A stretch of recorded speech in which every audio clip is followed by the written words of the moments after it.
tout autre chose. Gros plan, si vous le voulez bien, sur cette tendance qui se développe de plus en plus dans notre pays, le compostage de proximité. Oui, alors l'idée, c'est de permettre aux habitants des grandes villes de recycler leurs déchets comme les épluchures de fruits et légumes, les coquilles d'œufs ou encore les mouchoirs usagés pour les transformer en engrais. Et parmi les manières de composter, il y en a une qui se développe particulièrement, c'est le compostage partagé. Un site à la disposition des habitants d'un immeuble ou d'un quartier, par exemple, comme dans le 13e arrondissement de Paris, le plus important de la capitale. Sophie Echen.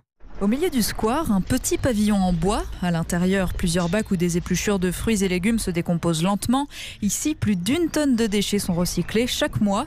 La récompense d'un long travail de pédagogie pour Isabelle, une habitante du quartier à l'origine du projet. Ça a pris un certain temps. Il a fallu aller voir les gens, faire un peu de porte-à-porte, faire un peu des animations.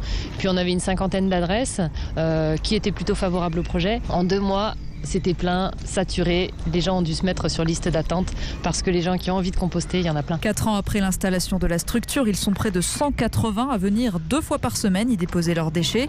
Et parmi eux, Julien, lui participe même à l'entretien du pavillon, un lieu qui permet aussi aux habitants de faire connaissance. Ça met une vie de quartier, quand on vient, tout le monde se parle, il y a toutes les générations, c'est de 10 à 80 ans. Et puis c'est sympa, ça permet à ce que tout le monde se rencontre, tout le monde se parle, il y a des profils divers et variés. Puis voilà, de réduire aussi ses déchets, c'est une satisfaction aussi. Autre satisfaction, au bout de 9 mois, chacun peut venir récupérer sa part d'engrais pour fertiliser ses jardinières. Sophie